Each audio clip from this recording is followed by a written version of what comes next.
You sure have it good, huh? Talking about work, looking at expensive clothes, eating at fancy restaurants, I'm jealous. My husband hasn't been able to hold down a job since we got married. He seems to think everything will be fine just because I'm working. When money runs low, he turns to me, holding out his hand for cash. Until last year, my mom would scold my husband, saying, "A breadwinner doesn't keep changing jobs like that." But now that she's gone, I'm starting to wonder when my husband's attitude will change. Then, out of the blue, something shocking happens that I never saw coming. My name is Jeannie. I'm 67 and I work as a fashion designer. A fashion designer is someone who designs and tailors clothes for a living. My job includes selecting materials, thinking about designs, and creating patterns. Currently, I'm freelancing and teaching others how to make clothes. I share my experience and skill with young people. In addition, I oversee apparel brands and engage in various activities through clothing. I am blessed with 2 sons and I live with my eldest son and his wife. They moved in with me considering my busy work schedule. My daughter-in-law takes care of the household chores, so I can focus on my work without worry, and I'm grateful for that. Unfortunately, I don't have any grandchildren, but we live together happily. That day, I had planned to eat at a fancy restaurant after a clothing exhibition I was invited to by a friend. Due to my line of work, I get invited to various clothing exhibitions. It's educational and I was excited to go because I love my job. But my husband didn't like my enthusiasm and made a sarcastic comment. You sure have it good, huh? Talking about work, looking at expensive clothes, eating at fancy restaurants, I'm jealous. You could go to a fancy restaurant too if you just worked. Aren't you thinking about our future? And about the expensive clothes? These were left by my mom, I replied, but my husband just pretended not to hear.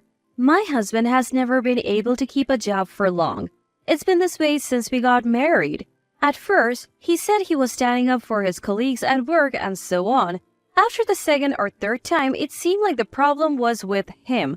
Lately, he's been saying things like, "My back hurts" or "My leg hurts," and has been taking more time off work, eventually leading to retirement. When he runs out of money, he comes to me reaching out for more.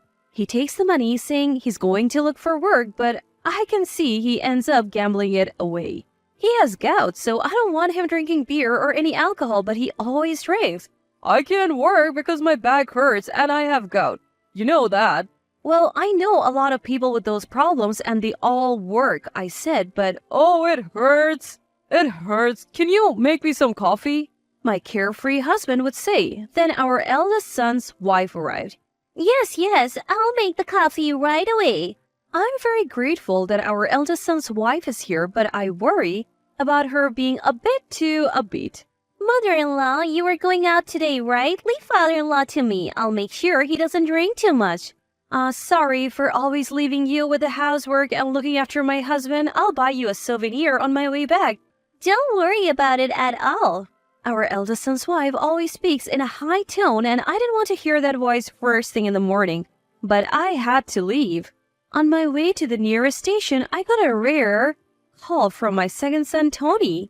What's going on? A call from Tony? That's unusual, I said, to a somewhat whispered reply from Tony. Mom, are you home now? I'm on my way to the station for a clothing exhibition, I said, and he responded, That's perfect. I'm at the cafe near the station. Can you come over? Sure. I understand that time is limited. I replied and headed towards the cafe. When I entered the cafe, Tony was waving from a seat in the back. It's been a while, hasn't it? Are you doing well? I couldn't help but scrutinize Tony's appearance and complexion as his mother. I'm doing fine. You're looking the same, Mom. Yes, I'm fine. What's the sudden call for? I asked. Tony is my second son. When he married a woman older than him with a divorce history, he brought her home, but neither I nor my husband had a good impression on her. Since my husband opposed the marriage, Tony has been keeping his distance from our home. When I asked Tony later, he explained that his wife hadn't grown up with much family love and was shy and uncomfortable in public. She was the complete opposite of my oldest son's wife, I thought. I sometimes communicated with her over the phone or through messages. I hear from Tony too, but my husband keeps saying, "Get a divorce already." As a result, Tony and my husband haven't seen each other for about 2 years. That was the backdrop to Tony's sudden call, and I was shocked at what he told me next. Mila said she saw Dad and your daughter-in-law walking together. Well, isn't it possible they went out together? Your father's unemployed again, after all. He quit his job again? Dad? Tony's face showed his disbelief.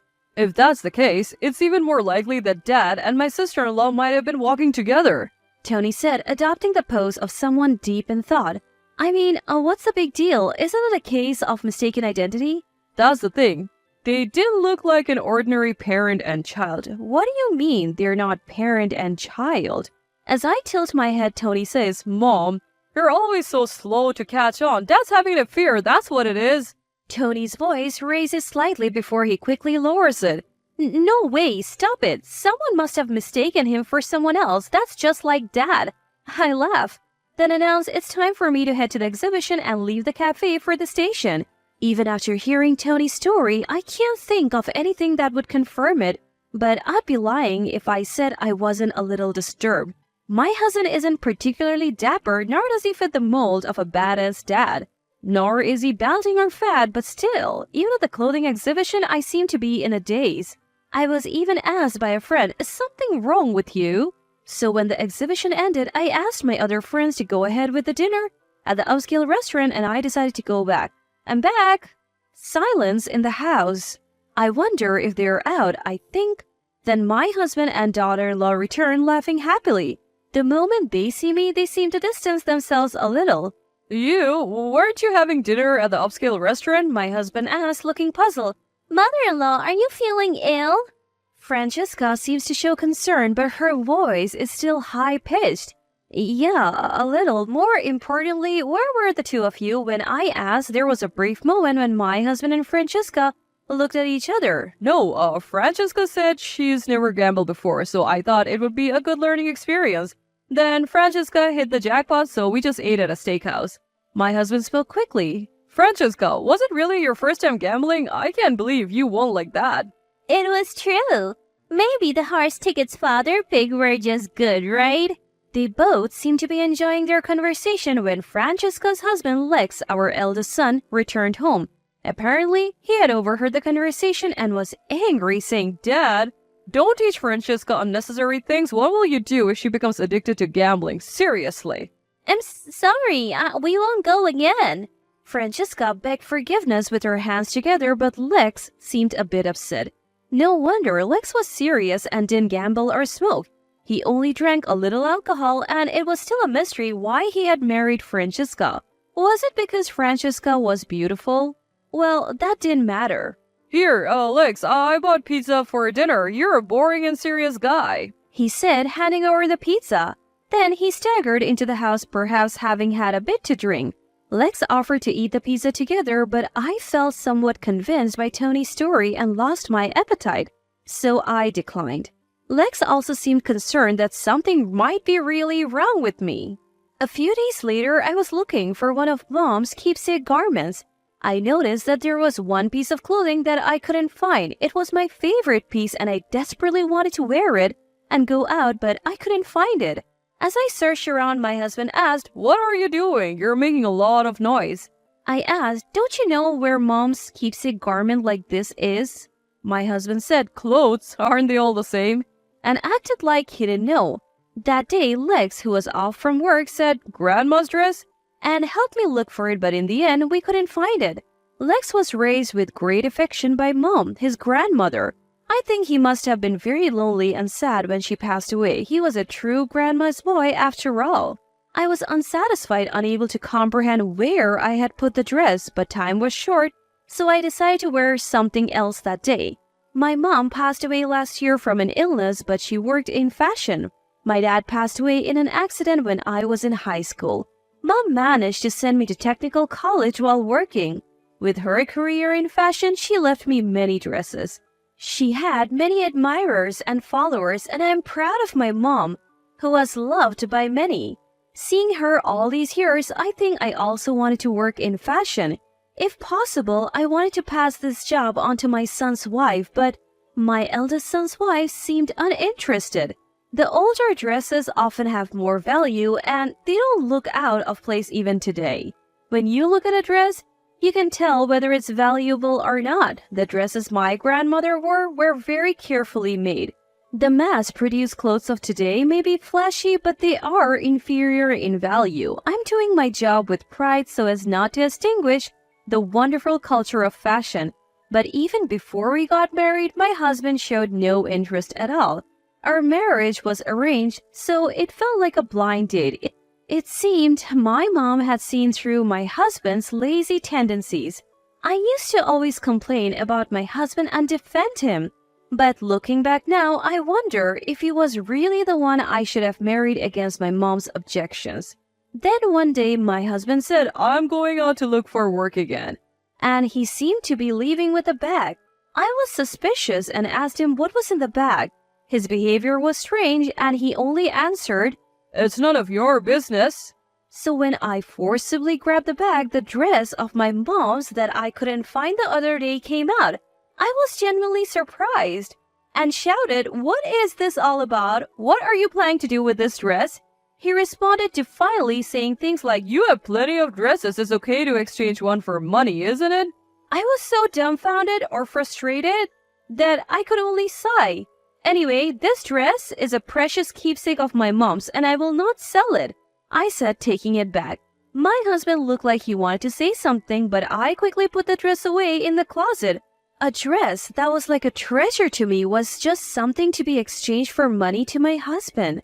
The thought made me profoundly sad, but I must be vigilant and leave no room for carelessness. I thought I might have to change to a locked chest and switched gears, telling Lex about the situation. Lex said, You should do that. Change it as soon as possible. And immediately referred me to a shop that sold locked closets. As I was moving the dresses into the newly acquired locked closet, I noticed that 2 dresses were missing.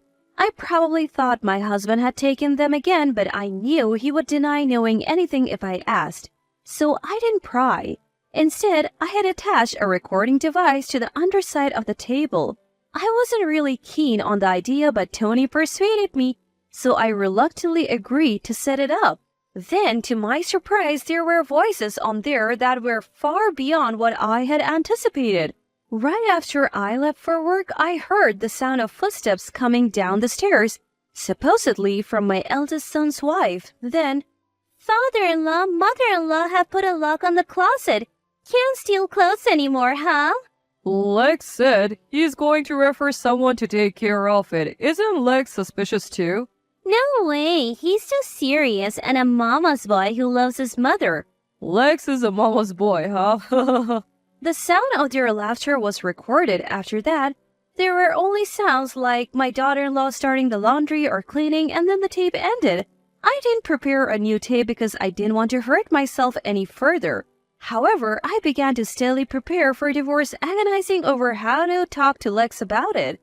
Even though I said preparing for divorce, where to start? The house was all in my name too. Then several weeks later, I was invited to another clothing exhibition and decided to go. I told my husband and Francesca that I would have dinner as well, and I left the house. Being at home only made me think unnecessary thoughts, and I thought it would be a good diversion, so I left. I believe that my recent lack of appetite was probably because of overhearing that conversation, so this time I decided to go to the upscale restaurant that I had missed last time. Still, even though it was for work, having a meal with people who understood fashion was fun, and I was enjoying the time for the first time in a while. Getting lost in conversation, and perhaps because I had had a little drink, I couldn't help but vent my frustrations. I was embarrassed to discuss family matters, but I mentioned to a friend that my husband and eldest son's wife had been acting strangely. Because I spoke in a whisper, the voices from the next room came through clearly. And those voices were unmistakably familiar. Could it be a coincidence that my husband and my eldest son's wife were in the room next door? Francesca's high-pitched voice was resonating. I thought about calling out to them, wondering if they were celebrating a gambling win again, but I overheard their conversation. The moment I heard it, I panicked and called the police. A friend nearby noticed my pale face and recorded the conversation on her cell phone. I couldn't stop trembling from what I heard, feeling as if I was about to lose control. A few minutes later, I heard the sirens of the police cars. Who is the woman requesting protection? I am. I managed to make my way to the entrance of the restaurant. The sirens caused a commotion inside the restaurant. Then my husband and Francesca emerged from the private room. You? What are you doing here? That's my line, isn't it? Is the protection request from your husband? No, it's my husband and this eldest son's wife. What happened, mother-in-law? I'm just here for dinner with your husband. She looked as if she had nothing to do with it. That's when my friend said I made sure to record it and played back the recording on her phone. It captured the nefarious scheming between my husband and Francesca. My husband had said he had quit his job, but in reality he was fired for embezzling company money, and he had been selling my clothes to pay the compensation. Moreover, the two of them were in a romantic relationship and they had been secretly poisoning me little by little. They were saying awful things about me and our eldest son. It was all so horrible. I just wanted to cover my ears. I became so frightened that I asked the police for protection. Even after hearing the recording, Francesca casually said, "Come on, mother-in-law, it's obviously a joke," and laughed. At that moment, I felt like I saw a hidden side of Francesca. You shouldn't bother the police with a family squabble, my husband added. With the recording alone, the police were scratching their heads when our eldest son, Lex, arrived. After I left the room and called the police, I had also contacted Lex and our second son. Officer, please look at these pictures. I had them investigated by a detective agency, Lex said, handing over a large envelope. Then our second son, Tony, arrived. I helped too. Dad, what are you doing with Francesca? You're in no position to talk about my wife. Don't you think it's disgraceful? My husband was so shocked by Tony's direct confrontation that he couldn't say a word. Even in this chaotic situation, Francesca tried to play the victim, saying things like, "I was attacked by father-in-law one day." But our eldest son had apparently sent something and had been secretly investigating. Lex wouldn't even look at Francesca. Inside the envelope were several pieces of paper with the contents of the investigation, along with photos of my husband and Francesca entering a hotel, and my husband bringing my mom's clothes to a consignment shop. Furthermore, it was revealed that Francesca had been seducing a male pharmacist at the prescription pharmacy to get my husband's medication secretly. She had been mixing that medicine into my food. I didn't want to ask what kind of medicine it was, so I decided not to. But now I'm taking medication to relieve the symptoms caused by that drug, and I'm feeling much better. This became the irrefutable evidence. A beautiful young married woman sure attracts attention. Or is there no pride in being a pharmacist? I went to school for 6 years and my parents would be in tears. That's what crossed my mind. Once the evidence was gathered, husband and Francesca were arrested by the police right away and put into a patrol car. My eldest son, second son, and I were told by the police that there was a statement, so we followed later and we apologized to the store for causing a commotion. I felt relieved, but at the same time, all my strength was gone and I was supported by my son. Husband and Francesca were not only charged with attempted murder against me and theft of my clothes, but husband was also accused of embezzlement from his previous company, so they will be in jail for a while. When they were released, I had already filed for divorce and he has no home to return to. This is truly self-inflicted. My eldest son also went through divorce procedures with Francesca. She apologized a lot, but he firmly told her that they could never start over and the divorce was finalized. It turned out that Francesca had a criminal record, having been arrested for prostitution in the past. Of course, Lex married her without knowing anything about it. Francesca had caused a lot of trouble for her relatives in this matter and her parents left money as an apology, but we accepted only half of it. I thought it would lighten the burden on Francesca's parents a bit. Lex seems quite unfazed and is talking about looking for a new girlfriend. There are many good girls among my juniors, so I'm thinking of introducing them once things settle down, but he's such a serious eldest son. My second son, who couldn't visit home until now, has been coming with his wife lately, and I can tell they're worried about me. Furthermore, my second son's wife is 5 months pregnant with a baby. It's nearing the stable period of pregnancy. The thought of seeing my grandchild's face is incredibly exciting. It feels like a dream. Since my younger son's wife doesn't have her family home, I'm more and more keen on acting as a true parent. I have the room, so I'm also proposing that they move in with me. Myla, my younger son's wife, is interested in fashion, so after she gives birth, I'm secretly hoping she'll help me as my assistant in my work. I feel like I can get along well with Myla, but if my husband were to get out of prison while we're still alive, that would be a problem. Lately, I've been thinking about selling this house and living at a comfortable distance in a condominium if that were to happen. This house is filled with Mom's memories, so I intend to live here for a while longer. I may not have been blessed with my husband, but I can say I have been blessed with my sons. I'm also thankful to the friend who recorded the wicked plot of my husband and Francesca. They continue to be a support to me, and I'm planning to go on a trip soon. Also, Mom's keepsake clothes, which the police had kept as evidence, have returned from the vendor. I feel like Mom has been protecting me. From now on, I want to focus only on being happy and taking good care of myself.